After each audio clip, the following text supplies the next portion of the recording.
Benny versus the Penny is here. I'm your host, David Gascon. Week number 7 has already kicked off. Denver Broncos falling to the Cleveland Browns, 17-14. First off, an order at hand. Anyone that's interested, obviously subscribing to the show on YouTube. You can click a couple different links at the bottom. Subscribe, give a thumbs up, a comment, all those important things. Help out the mass causes as we do this thing throughout the entire NFL season. With that being said, you got to make sure you find us online too. Ben is at Ben Maller. Myself, I'm at David J. Gascon on Twitter, of course. But the YouTube channel is available all year long with all this content. Weeks 1 through 18, of course, the NFL postseason as well. Speaking of postseason, I know the man on the other side of the aisle is feeling pretty blue about himself right now. Ben, what's up, dude?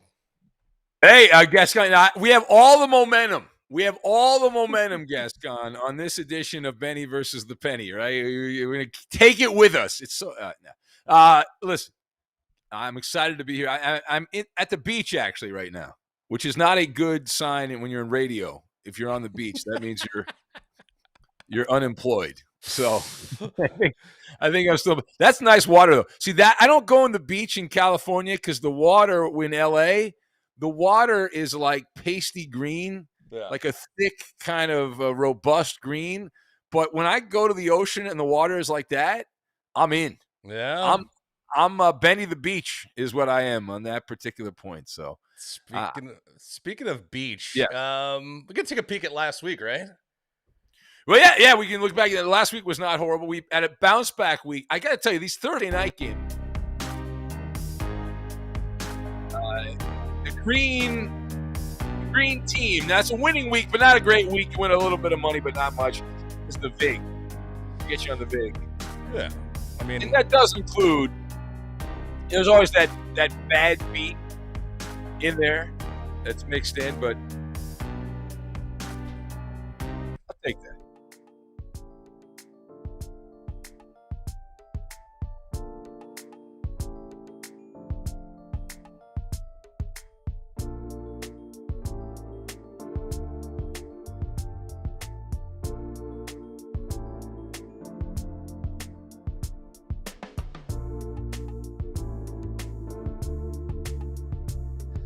It's math on that, right?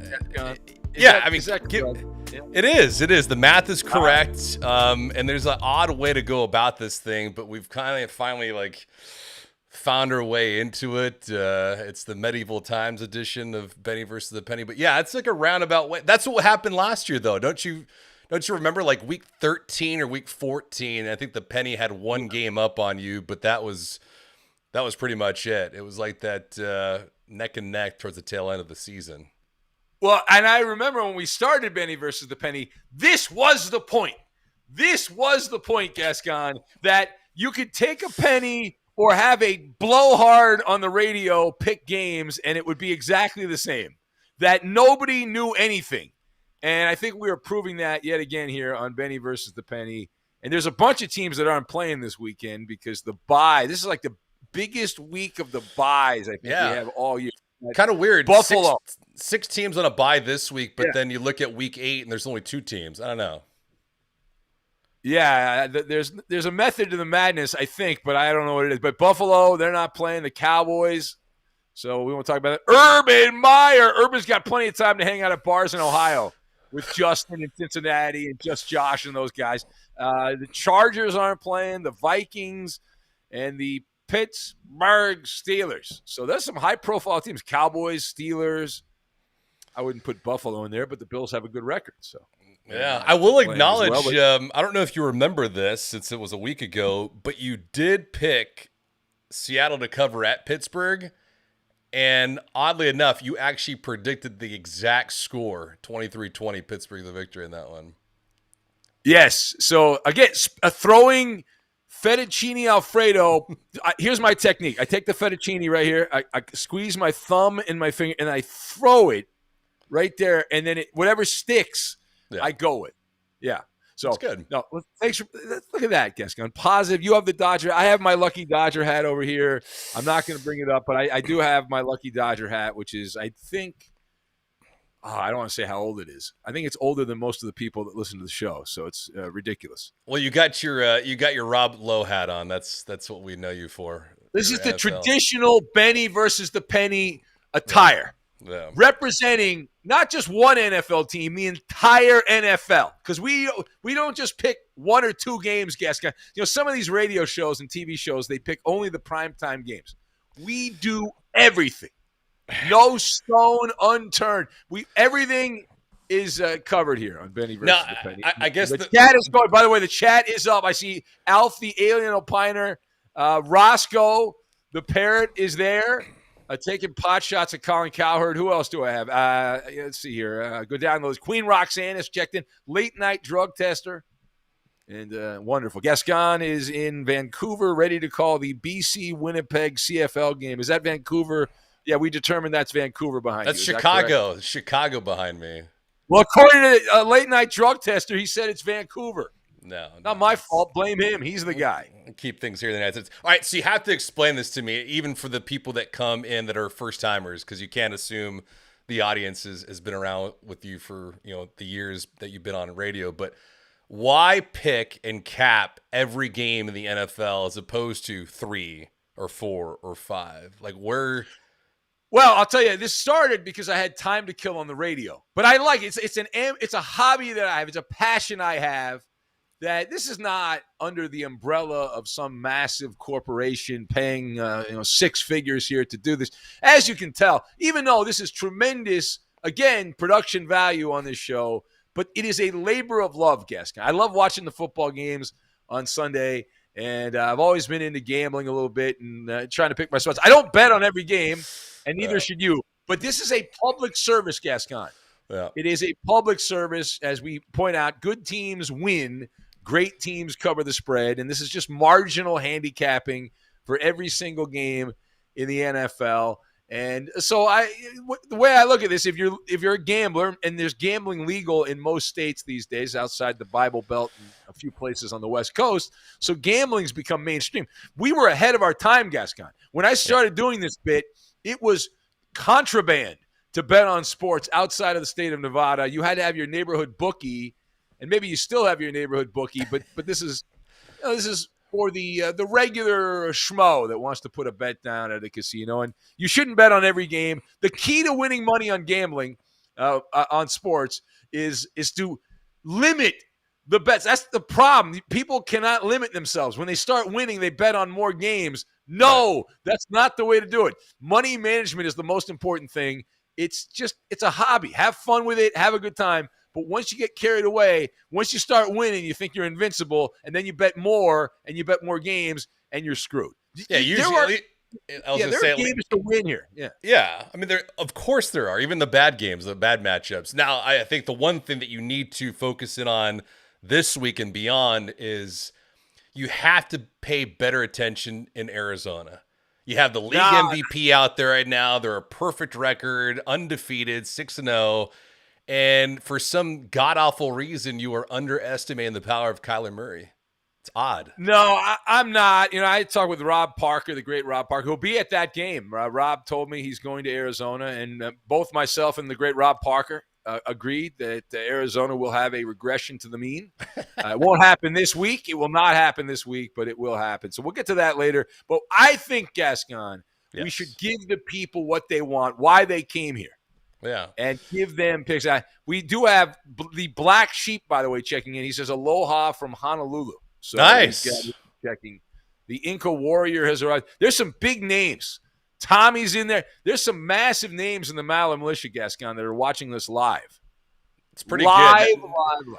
Do you feel any added pressure with that red clock in front of you ticking away as we stall and try to push you towards the brink of have we already killed 10 minutes of valuable airtime on Benny versus We have, yes.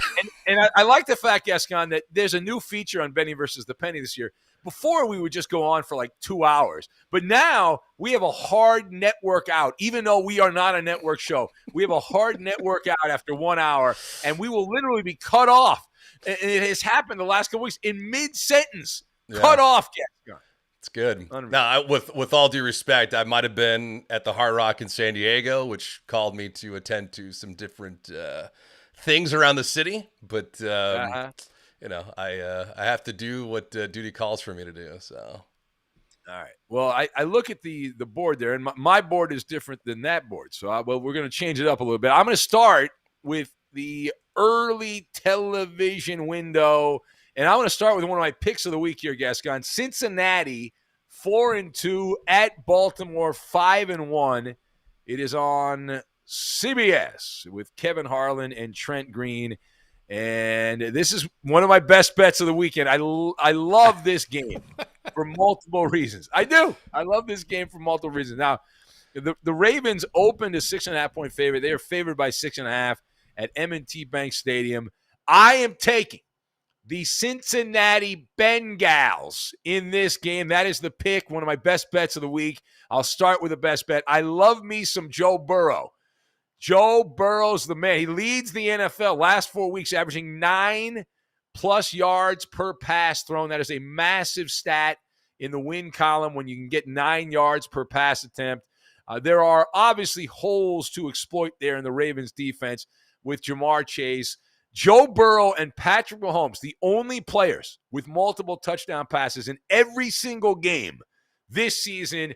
Don't sleep on the Bengals. I'm right there with the Cincinnati Bros who don't even like the Bengals. I think they're fans of other teams because why would you be a Bengals fan? But the Bengals here are doing a great job. Now, Lamar Jackson has owned the Cincinnati Bengals in his career. He's 5-0, but that tells you what has happened. That doesn't tell you what's going to happen. And John Harbaugh has done a fine job. The Ravens have 16 players. They have the most players on injured reserve this year. Another one went down this week. Another key player went down. And this is the first divisional game for Baltimore. The Bengals already have an AFC North win. They beat Pittsburgh at Pittsburgh. If they can score another win at Baltimore, holy crap, that would be a massively big win here for Cincinnati. And I expect the Bengals to matriculate the ball down the field. People are putting too much stock in the Ravens' blowout win over the Chargers. Remember, there's a ton of public money on Baltimore. Prior to that, we were all questioning how good the Ravens were. They barely beat the Lions. A lot of weird things happening to get wins. Bengals go on the road and get the win 30-27 over the Ravens. Penny's going with Cincinnati as well. They're 5-2 against the spread in their last 7 at Baltimore. They've actually been good this year for backers. Yeah, and they've done a fine. Listen, they're better than anybody anticipated. They were supposed to suck again. There was all that talk in training camp that Jamar Chase, he had a bunch of drops. They said he sucks. Yeah. And Joe Burrow was coming back from an injury, and he looked terrible in practice. And so, yeah. Anyway, the one that got away from us was 2 weeks ago, though, right? We were talking about that overtime game at home against Green Bay. They had it twice in the bag and then pissed it away. Yeah, and if they had won that, play the ifs and buts, candy and nuts game, if the Bengals had won that game and they come into this with a 1-loss record, then do you think the line's 6.5? I don't think it is. No, I don't think so. No, Baltimore's flying high, man. Roscoe the Parrot said, quote, the Raven Evermore. He says, Baltimore versus the Bungles, get the cash. He says Baltimore +5. It's Baltimore. The line on that is actually the one we have here is 6.5. We do a line shop, by the way. The great thing about today. No. Don't laugh at me. But you can bet off all the offshore books, the big media, the big media companies. A lot of these companies have sports books now, and you can shop around for the best line. And every half point matters. I just take a glimpse at the line, and they're usually right around the same, but there's a difference of a half a point or a point. Yeah. Especially when you get to those round numbers like 7, 3, 7, 10. Those are all big numbers because most games are decided by 10 or less points.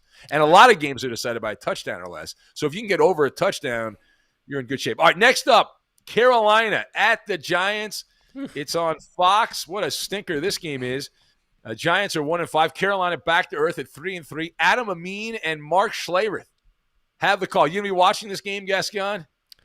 Maybe if Sam Darnold could do something special, but that dude has really looked bad over the last 3 weeks. Yeah, he'll do something special. Have a good breakfast, eggs, bacon, sausage, and then he'll go out and puke all over the field. But the Panthers, a 2.5-point favorite in this game. I'm actually taking Carolina. As much as I lament Sam Darnold and the entire operation there, I was all over Carolina early. I've gone away from Carolina here, as they should be on the beach. But the Giants, my goodness, you've got crapola on one side versus utterly worthless on the other. That's the quarterback matchup. Daniel Jones, keeping up with the Joneses, has been a horrific wager. Horrific wager. The Giants in general have been a waste in recent years. They're the worst team in football over the last 5 years. And this is a matchup that is made for Benny versus the Penny. The Giants star player Saquon Barkley, Kenny Golladay, several others dinged up, either out or playing but might not finish the game here. And you look at the Giants defense, the last couple of games here, the Giants defense has been repulsive. Not fraying at the edges, repulsive. Opposing quarterbacks have hit 74% of their passes the last 2 games. The Giants have given up 44 and 38 points. And as a home dog in the last 3 seasons, the Giants are 4-16 as an underdog at home. Insanity.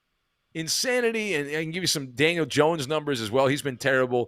Christian McCaffrey went on injured reserve, so he ain't coming back through that door. The Panthers wide receivers have the most drops in the NFL, but I'm still picking Carolina, even though they're 2.5-point favorites, because the Giants are that bad. They're terrible. And Carolina's defense, which has been not as good the last couple of weeks, I think they'll be fine against Daniel Jones because he stinks. And so I'm keeping my fingers crossed here, and I am going to take Carolina 26, the Giants 20. It was rather subdued from you, but the Penny's also going with Carolina in this one. How is that subdued? That's a terrible game. You don't get excited about Carolina and the Giants. Any chance? Oh, you've said it yourself. Anytime there's a game out there, there's an opportunity to make money. So you have to be at least excited that you can actually wager on this game if you need to. Nah, nothing exciting about that. You can't, because let me tell you why. And I've learned that lesson with Sam Darnold. I got a couple of losses because of Darnold, and that Cowboy game, Carolina was matching Dallas blow for blow. Yeah. The difference in that game was Sam Darnold making mistakes. And that continues to be the old bugaboo. All right, next up, Washington at Green Bay. It's on Fox. You better watch. The TV voice of the Dodgers, Joe Davis. You think he'll be watching Game 7 if there is a Game 7 on Sunday? Probably. Joe Davis and Greg Olson have the call, although Game 7 would be at night.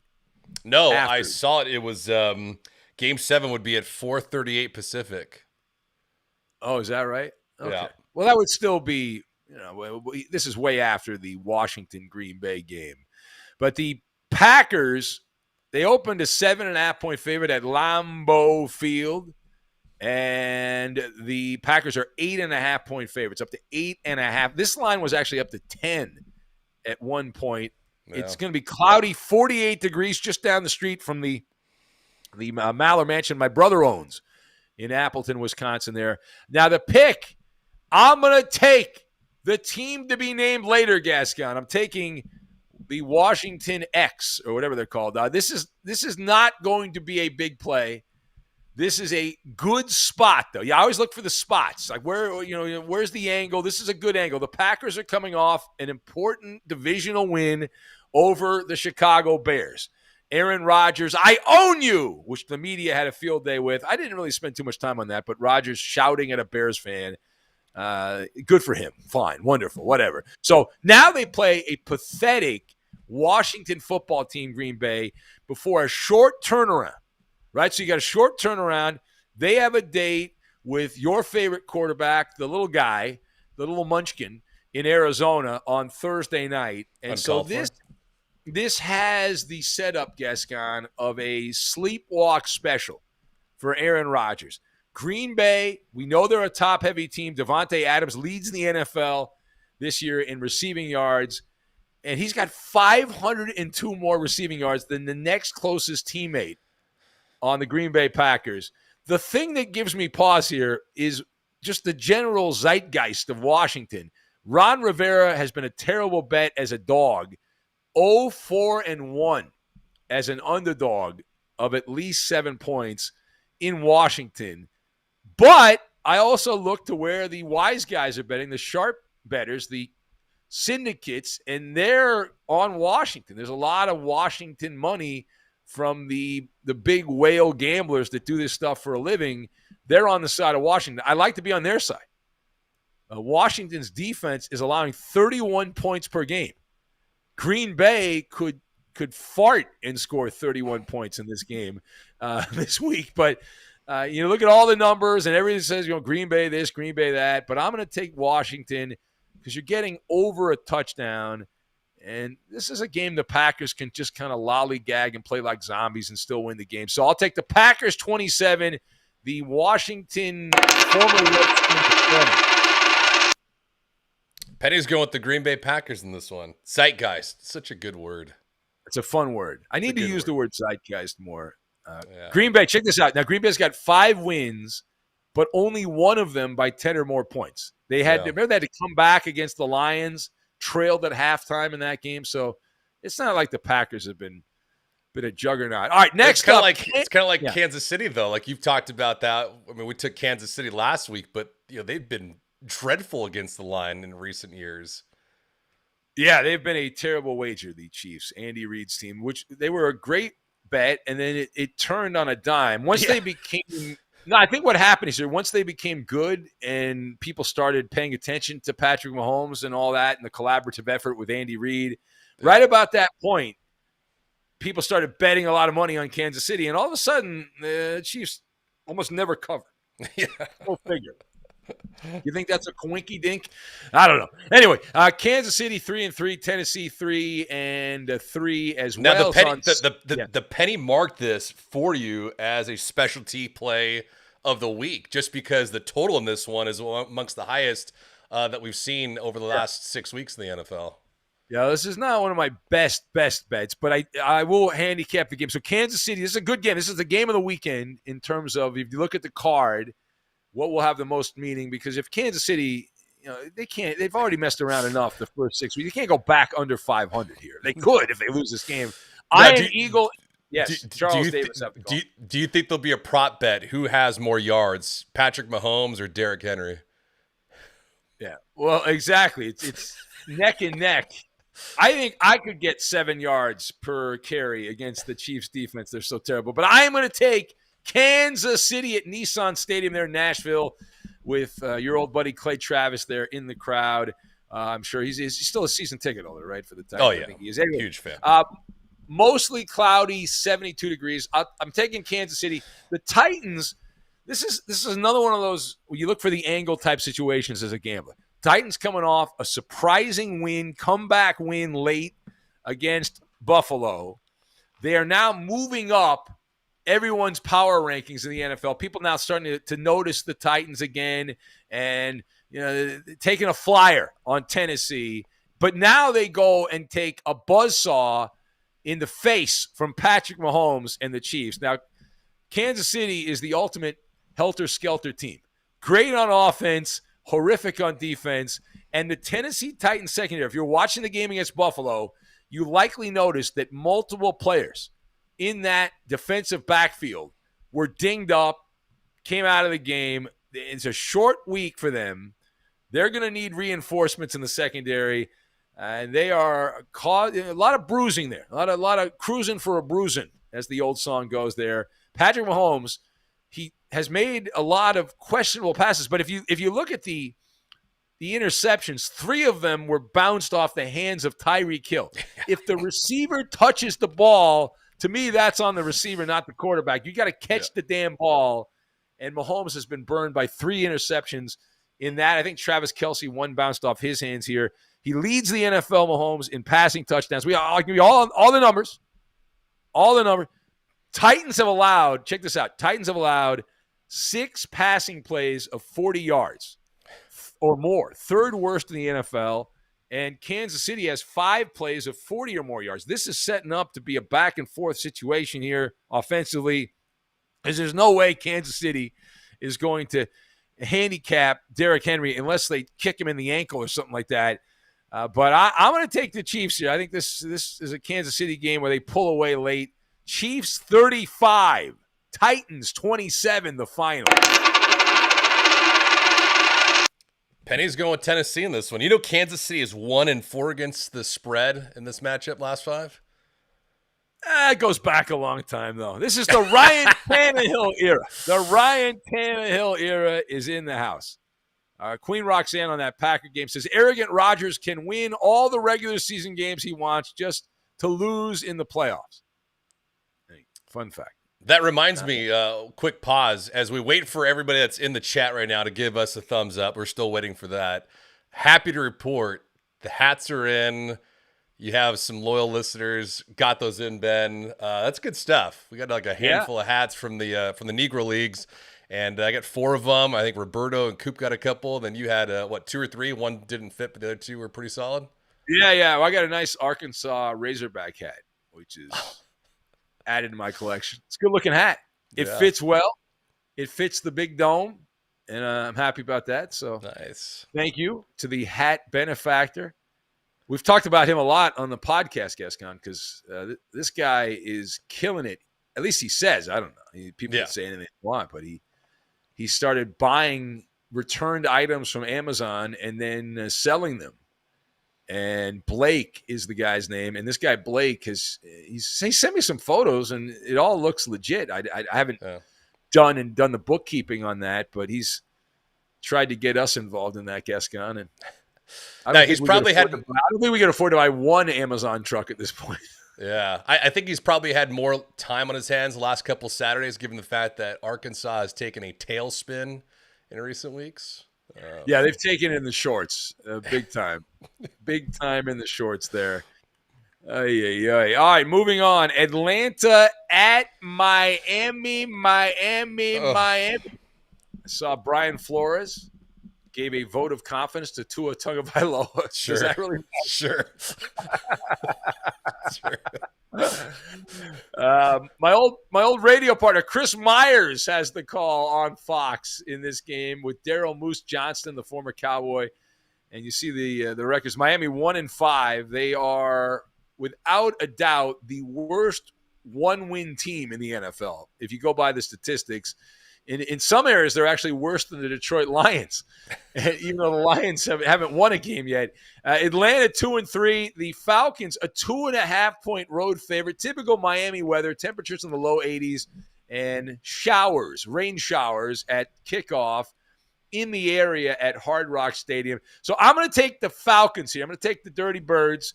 And actually, no, I'm going the other way. Hold on a sec. I'm taking the Dolphins. Why did I say the Falcons? Bad job by me. I'm taking the Dolphins in this game. Who goofed? I've got to know. Now, originally, here's what happened. I was on the Falcons, and then I started crunching the numbers. And I said, what the hell's going on here? And then I flipped. So I went originally on Atlanta, and then this is a game I changed. I went with the Dolphins, and the Dolphins have been wretched. The Falcons are a downtrodden bunch. They're bad. But the more I looked at the numbers, I said, how can Atlanta be favored on the road in this game? It doesn't make any sense. And people's like, well, they beat the Jets a couple weeks ago in London or whatever. So who the hell cares? The Falcons, if you do the math, they have been an underdog 14 straight road games entering this week. And you're telling they're that much better, the Falcons, than the Miami Dolphins? They're not. The last time Atlanta was favored on the road, you got to go all the way back to 2019, week 6 of 2019. Since 2015, the Atlanta Falcons, now that's a 6-year span, but Matt Ryan's been there the whole time. The Falcons have been favored on the road 20 times. They're 7-13 as a road favorite. Now, I'm not going to sit here and sell you on the Miami Dolphins. They are dysfunction junction. What's your function? The Miami Dolphins here, Gascon. All week, there have been the Tua trade rumors and then Deshaun Watson coming in. Is that going to happen? Today's the end of the week, isn't it? Or I guess Saturday. I guess you have until Saturday to make that trade. The latest rumor that Deshaun Watson's going to be traded. I'll believe it when it happens. But the Dolphins are getting some guys back, some injured players, some key players. Devontae Parker looks like he's going to play, and a couple other key players. The full injury report I've not seen. I don't think it's out yet. But I'm going to take the Miami Dolphins here. The Dolphins on a late field goal win it 23-20 over the Falcons. Penny's going with Atlanta in this one. The favorite 3-1-1 last 5 head-to-head against the spread. Well, listen, I once I looked at the game, and I originally was on Atlanta, and then I looked at it and I said, I can't do it. I cannot do it. The Falcons are not good. You're Brian Flores. Your job's on the line. Are you pulling the trigger on Deshaun Watson? Oh, God, no. No, because that's not his decision. That's an ownership decision. Well, I understand that. I understand that, but also their decision is to either keep him or not, and he's coaching for his job. You don't make that trade, and I'll tell you why. Because you get Watson, he then goes immediately on the commissioner's exempt list because the NFL's not doing anything because the Texans are going to play him. But as he goes to Miami and they're going to play him, and it's not even the fans. I did a rant about this. I did a rant this week about the Watson rumors. The fans, most fans are just meatheads. They don't give a crap. They could have a bunch of murderers and rapists on the team, and a lot of people wouldn't give a crap. They just want to see their team win. But the corporate sponsors, the people that buy the luxury boxes and the people that sponsor the television broadcast and radio broadcast, they're not going to put up with that. Yeah. So Watson would not be able to play. Every time I see this rumor, I just roll my eyes and I'm like, what are we doing here? I understand why they're being planted, the rumors, and people in the media getting these from sources from Deshaun Watson and from the Texans who are both planning the rumors. It just doesn't make any sense. Yeah. And nobody ever stops. And this is the thing people miss about that story. Like, there's no way. Deshaun Watson, this thing won't be adjudicated until the earliest sometime in 2023, March. Probably. Well, yeah, but just the civil cases will start. The process will really start get going after the Super Bowl. And so this is likely going to spill into next season. So what do you – even if the Texans said, okay, we'll put all these qualifiers in there, like these NBA trades where you get to pick – flop, you can swap. What's the word I'm looking for? Swap. Like the Clippers traded Paul George, or they got Paul George from Oklahoma City, and for like the next 7 years, Oklahoma City can swap picks with the Clippers, right? And you see that the Lakers did the same thing, I believe, with Anthony Davis, and so that even if you got that, wouldn't make the deal. Wouldn't make the deal. All right, next up, New York Jets at New England. Patriots 2-4, Jets 1-4. And are you excited about this? This is a classic match. I know exactly where you're going with this pick. I know exactly what you're doing with it, too. You don't know where I'm going with it. I do. You think you know, but you don't know. Andrew Catalan and James Lofton have the call on CBS. The Patriots opened a 7-point favorite. They are favored by 6.5. And if you go back to the draft, this rookie competition, the big man on campus is Mac Jones. He's the best dressed in this matchup of rookie quarterbacks. I am going to take the New England Patriots, and I will raise the 6.5. Surprise, guess. You didn't see that one coming. No. You did not see that one coming. I'm taking the Patriots. And this is more of a bet against Zach Wilson, who was as bad as you could possibly, not worth a dime. The first time these teams got together, I know you get better and you can perform better and all that stuff. But Zach Wilson, we're in week 7 now. His interception total leads the NFL, leads the league. His completion percentage is 31st out of 32 qualified quarterbacks. His quarterback rating ranks 32nd. He's trailing all 4 other rookie qualifiers. Hell, the guy Davis Mills, who was a mid-round pick out of Stanford for the Texans, is right there in several key categories with Mac Jones. It's crazy.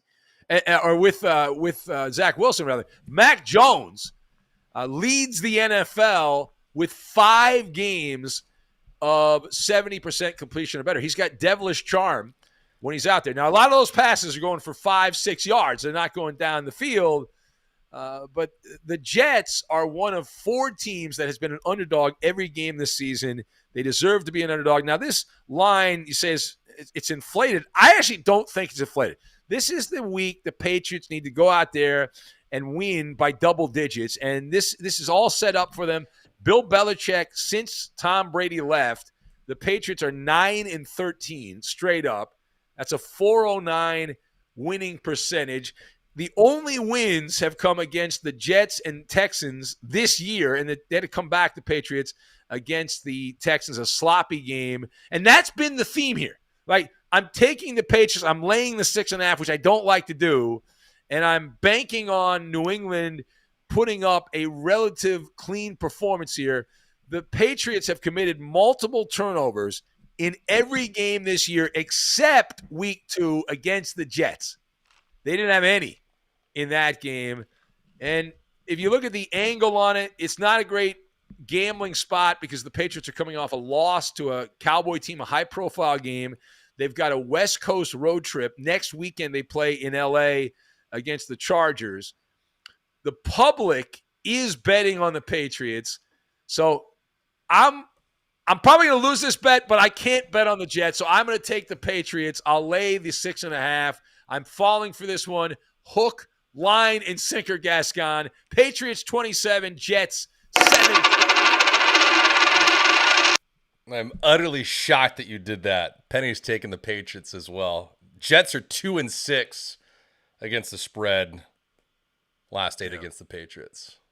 Dan says, Ben didn't take the Jets. First time all year. The Jets are a lock. Write it down. Screw you, Dan. How dare you? Last couple of weeks, you've been hard on the Jets. Roscoe the Parrot said the Jets, just like the city, Skid Row, lay the points with the Patriots. See, I'm on the side of Roscoe the Parrot. The talking parrot, Roscoe, me and Roscoe side by side. Charlie, that must be Charlie in San Antonio. I can tell the way he posts in the chat. Charlie says, so predictable. Benny always there to give Belichick a tongue bath. You misspelled Belichick, you big dummy. How dare you? Bad job by you. It's not like Belichick hasn't been on the sports scene for the last 20-something years. Learn how to spell the man's name. Maybe Charlie was giving a shout-out to your dog. Ever think about that? The dog's not here. The dog's not here. All right, next up, let's get to the late games, Gascon. We're doing pretty well. Yeah. We're doing pretty well. Late games, Detroit 0-6 at the LA Rams, 5-1. It's on Fox. Kevin Kugler and Mark Sanchez. Now, I was originally going to go to this game, and then I had a last-minute change-a-roo because I anticipated a Game 7. So the Dodgers better not screw me over, okay? Because I am anticipating being able to watch a Game 7. If I'd gone to the Rams game, I would not have been able to, have laser-like focus on a Game 7. Yeah. So I need a Game 7. I want a Game 7. I demand a Game 7. Give me a Game 7. But as far as this game is concerned, the Rams opened a 13.5-point favorite. They're favored by 16.5. Holy cannoli. Now, the weather is not a factor, although it is an outdoor stadium, according to the NFL, SoFi Stadium.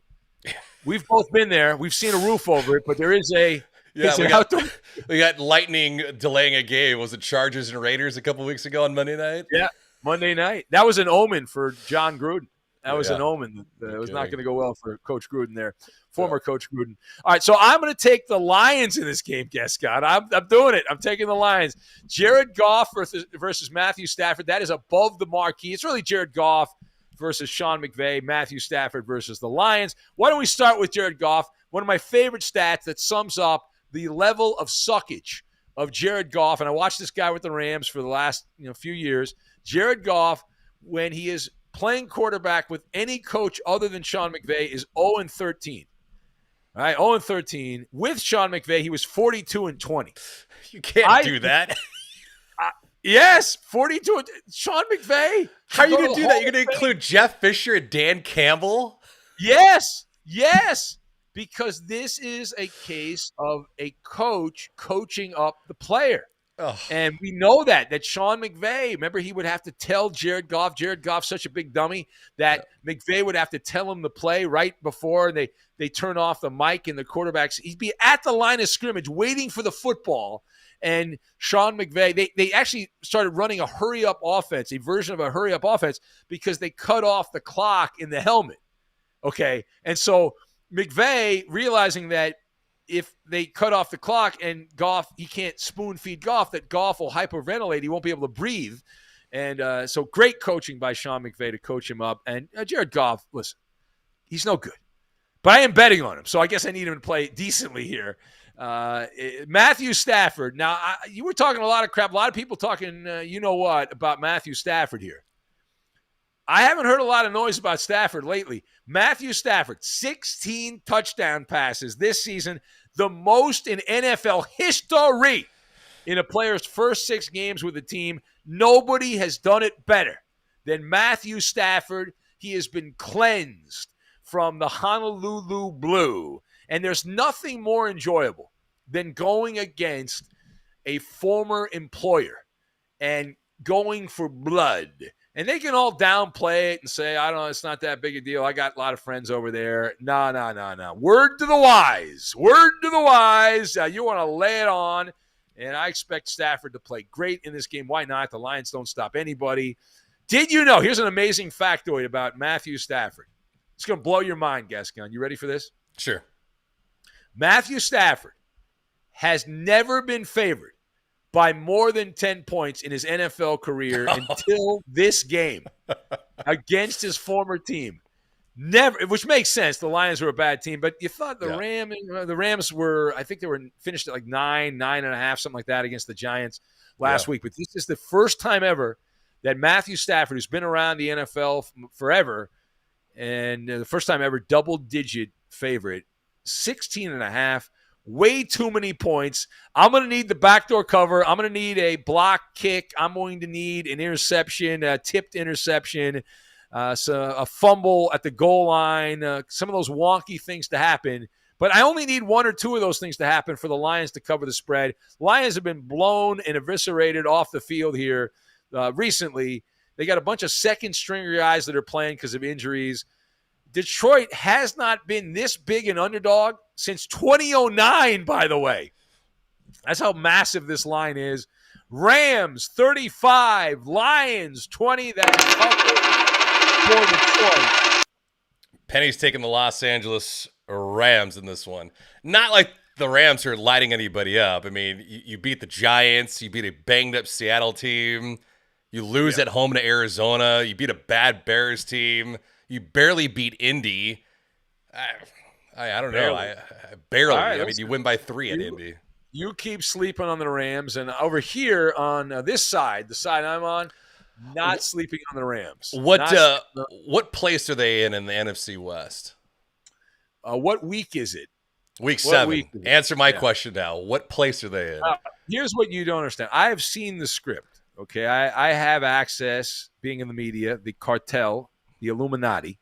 And so this is all for ratings purposes. This is to set up an NFC West showdown for the ages, to win, to take the lead in the division, the Rams and the little fella in Arizona that sits at the kids' table. So listen, I know you claim to be a Bronco fan. I wouldn't rep the Broncos either. I would jump to another team. Can you say bandwagoner?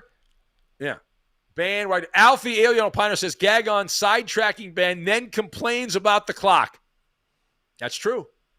I have noticed that, Gascon. Bad job by you. Nothing wrong with making you sweat a little bit. All right. We have 5 games left. 5. And this next game is one of my picks of the week.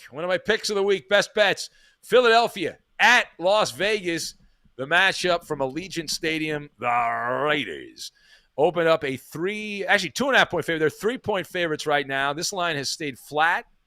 The generic 3-point line as the teams cobble together in the valley of the valley of gambling in Las Vegas there. So I will take the EAGLES Eagles in honor of Philly Rob.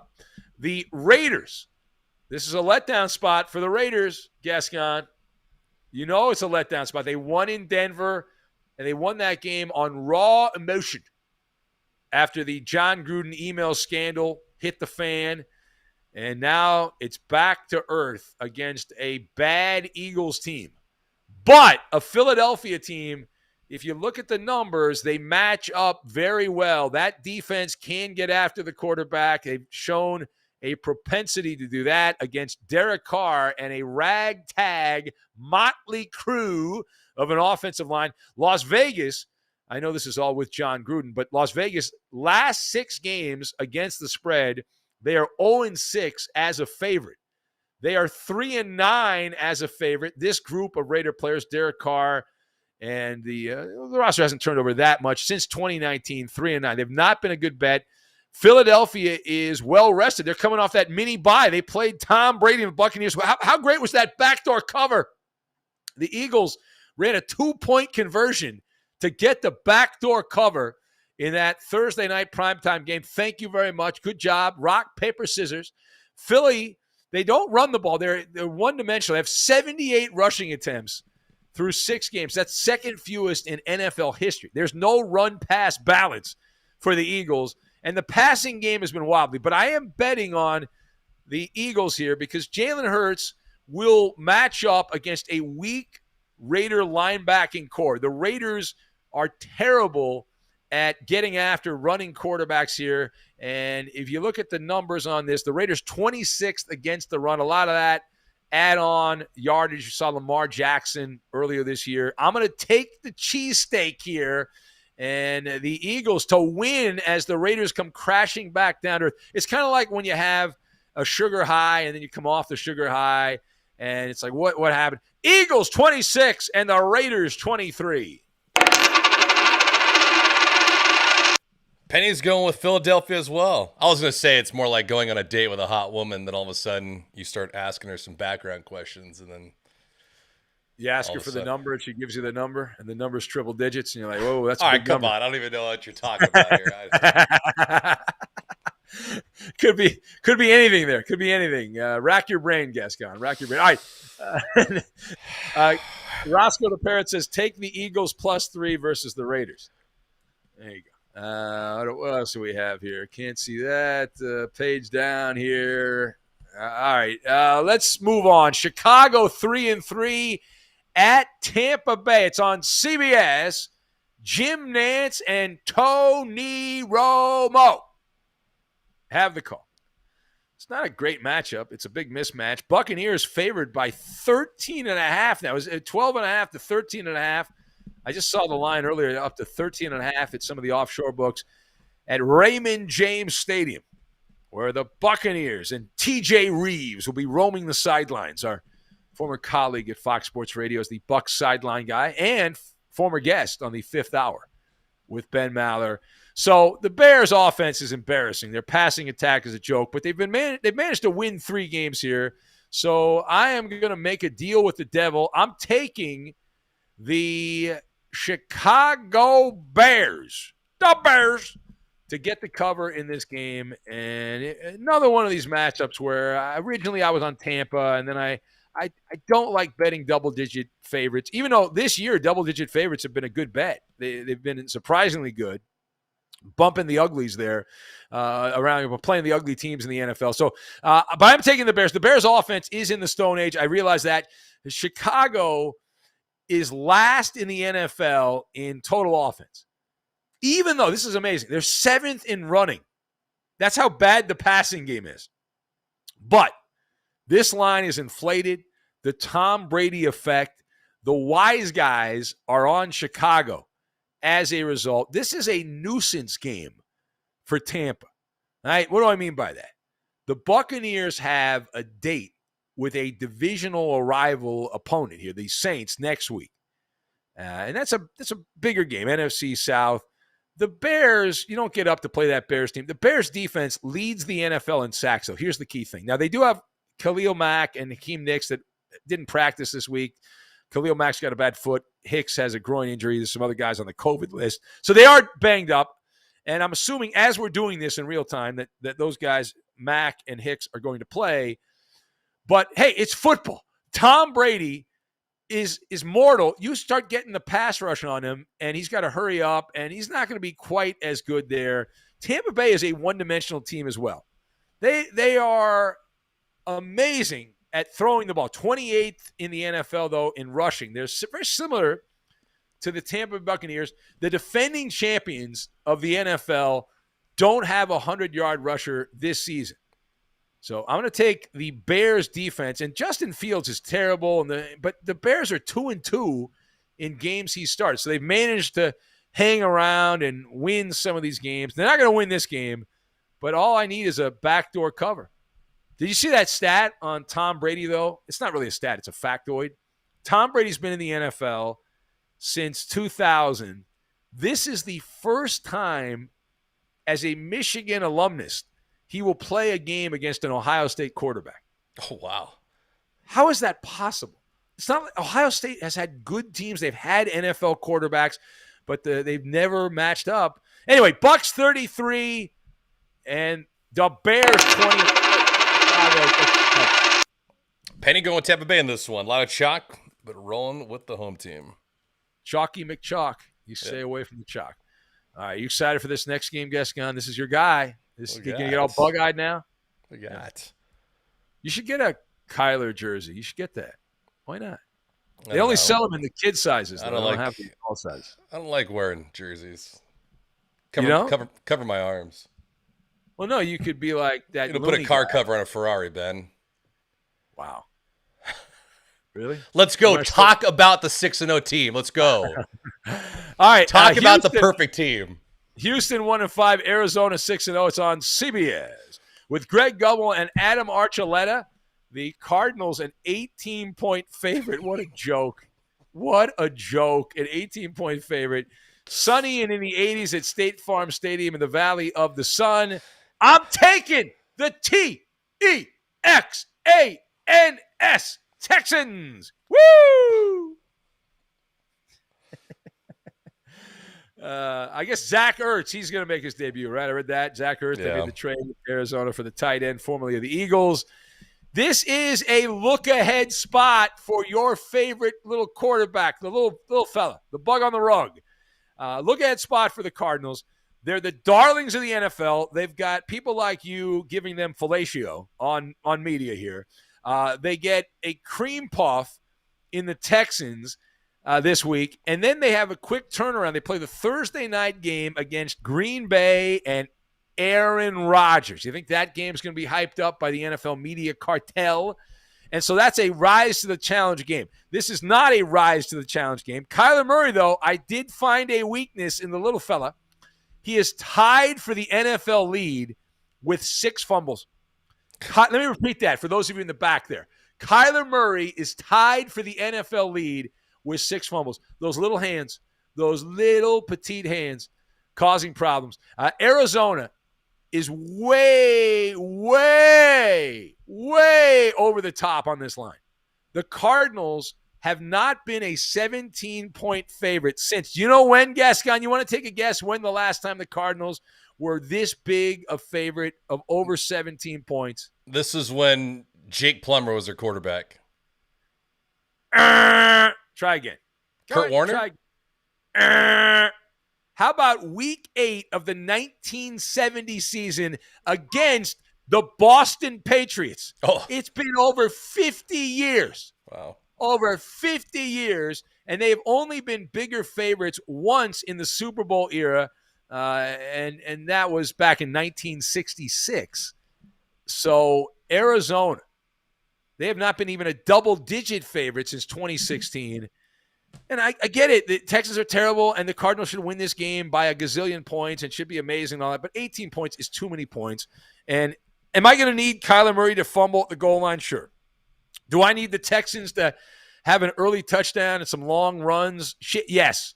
Davis Mills has to play like he did against the Patriots in the first half for at least part of this game.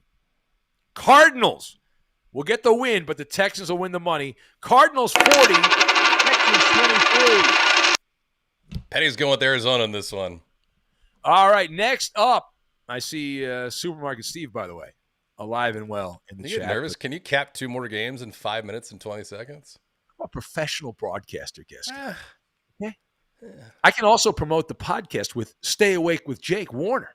I hope you guys heard that. The great Jake Warner making a rare and appropriate appearance on the 5th Hour podcast. All right, Sunday Night Football, Indianapolis 2-4 at Santa Clara / San Francisco. It's on NBC. Al Michaels and Chris Collinsworth have the call. 49ers opened a 5.5-point favorite. They are favored by 4. This is one of my best bets, Gascon.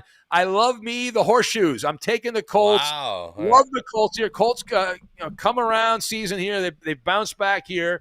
Indianapolis. This is another winnable game Frank Reich is fiddling with his team here. And Carson Wentz has quietly performed much better than we anticipate. He's 10th in the NFL over the last 4 weeks in quarterback rating.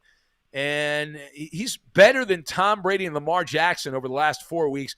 Indy, the key thing here is not turning the ball over. Indy is +7 turnover differential. That's number 3 in the NFL. They shoulda, coulda, woulda beat Baltimore. They gagged that one away late. And the only teams that are better than them at turnover differential are Buffalo and Arizona. The 49ers, on the other hand, are 3rd worst in the NFL. And I love betting against Jimmy Garoppolo and Kyle Shanahan when they're favored. Kyle Shanahan, San Francisco is 0-7 against the spread as a home favorite since the start of last year. Kyle Shanahan is 3-14-2 as a home favorite. Jimmy Garoppolo, according to Shanahan, 100% for this matchup.